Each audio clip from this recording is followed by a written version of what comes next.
Muito boa tarde, gente boa! Tá começando o Globo Esporte, mais uma vez especial. Agora notícias ao vivo do Fluminense que joga amanhã contra o Ulsan, Edson Viana.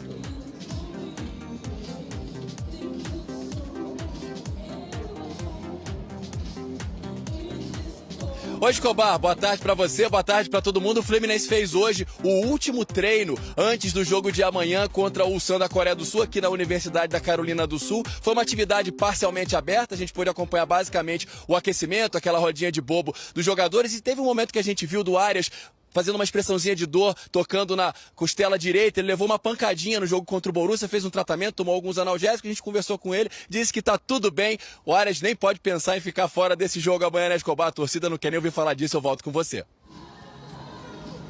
Deus me livre, Edson Viana! Começa com o Flu, que o Flu segue a preparação para enfrentar o Ulsan amanhã, né, sábado. O Bruno Cortes conta.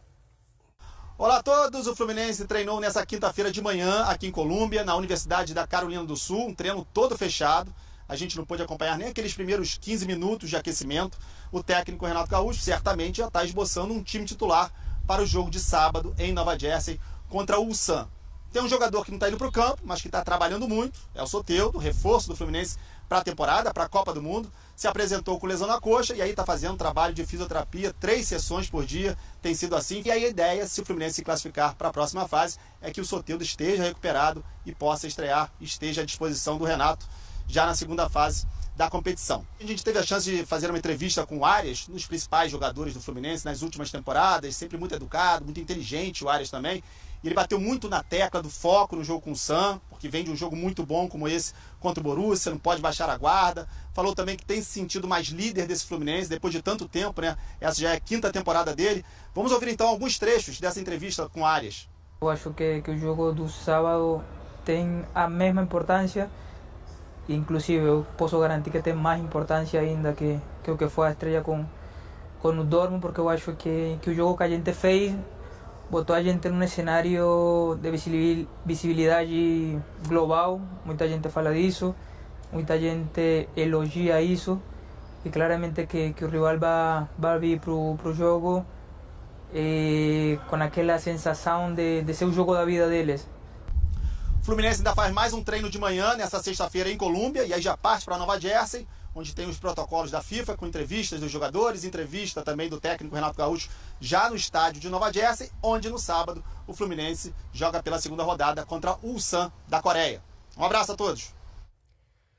Valeu, Bruno. E olha o aproveitamento do Flu com o Renato Gaúcho. Desde que ele voltou, né, ao comando do Fluminense, entre os clubes brasileiros, é um dos de melhor aproveitamento. São 68,5% em 18 jogos. O que significa 11 vitórias, 4 empates e 3 derrotas, tá? E essas derrotas aí, é importante a gente contextualizar o cenário delas, né? GV San José, lá na altitude de La Paz, o Flu com time reserva. Ele nem foi. Então não Ninguém conta foi, pra ele, não conta pra ele. Não. Botafogo, que bateu ontem o PSG. Parece que também acontece, né? Botafogo. E Atlético Mineiro. Um ponto em comum, tá? Desses dois jogos, o gramado sintético. Newton Santos e Arena MRV. Com o Renato nesse retorno, o Flu tem 30 gols e fez 30 gols e sofreu 13. Tem um outro dado legal, né? 7 jogos de invencibilidade, então os números que a Mari trouxe já são bons, mas mostra que no começo ainda demorou um pouquinho para engrenar e nos últimos 7 jogos a equipe não perdeu. Eu que não sou um grande fã do Renato, sempre digo, mas tenho muito respeito pelo trabalho dele, porque acho que é um trabalho que o seu modo de trabalhar, que é diferente daquilo que eu mais acho correto pro futebol de hoje, mas enfim... É uma boa maneira, porque eu acho que ele é um treinador muito peculiar, tá? Eu acho que o treinador, com as características do Renato, hoje no futebol brasileiro, até mundial certamente, mas brasileiro, ele vem se perdendo, mas o Renato ainda consegue manter aquela maneira do administração de grupo, bom vestiário, relacionamento com os jogadores. Se a gente tiver que falar sobre as principais características do Renato, a gente não vai falar assim, não, é um técnico muito tático, é um técnico estudioso, mas a administração de vestiário também é muito importante, a administração de elenco, manutenção do grupo é muito importante e ele é o mestre disso. Então, quando o Fluminense contratou, eu vislumbrei uma boa possibilidade de evolução por conta disso e de outra característica também. Ele tem uma relação com o clube muito boa. Ele, eu não diria que é um ídolo do Fluminense, mas ele tem um nome marcado na história do Fluminense. Né? Eu diria que é um ídolo. Não sei, se eu fosse fazer uma lista de ídolos do Fluminense, ele ia entrar... Não, talvez não o maior, mas eu colocaria. Ele ia entrar mais pra frente. Certamente não o maior, mas ele... Mas assim, é um jogador... Porque o tempo é pequeno para... Ele é um ídolo do Grêmio. O maior, sim, aí a história é outra. Agora, tá. se você ele jogou no Flamengo muito bem, com muito sucesso. Eu não diria que ele é um ídolo do Flamengo, né? No Fluminense, acho que ele até tem um marco mais importante do que no Flamengo. Gol de barriga. Embora em 1987, pelo Flamengo, ele tenha feito um campeonato extraordinário. Não, mas eu acho que tem o gol de barriga, porque sim, isso marca. Eu discordo um pouco dessa relação direta de idolatria com títulos. Eu acho que, inclusive, passa bem longe por isso aí. Por exemplo, Louco Abreu não é ídolo do Botafogo? Tem título também, assim como o Renato tem. Mas e o Louco Abreu? Tem título também.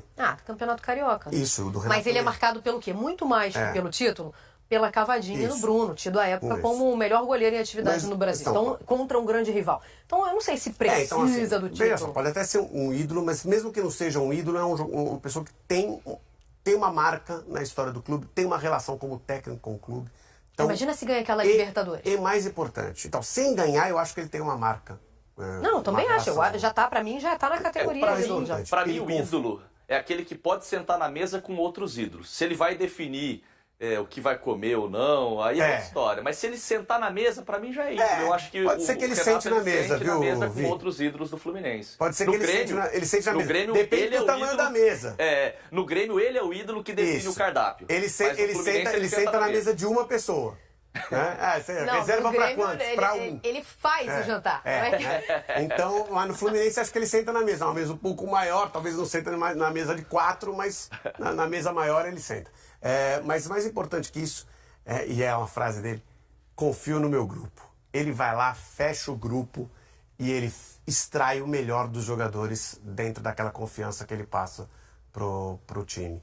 Então, obviamente tem o trabalho técnico, tem o trabalho tático, tem o trabalho de estudo, né? Talvez não seja a principal característica dele, mas não é que não faz, né? Tem.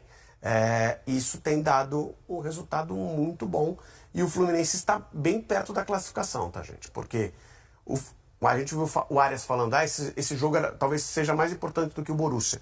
De fato, porque se o Fluminense tivesse perdido para o Borussia, tá?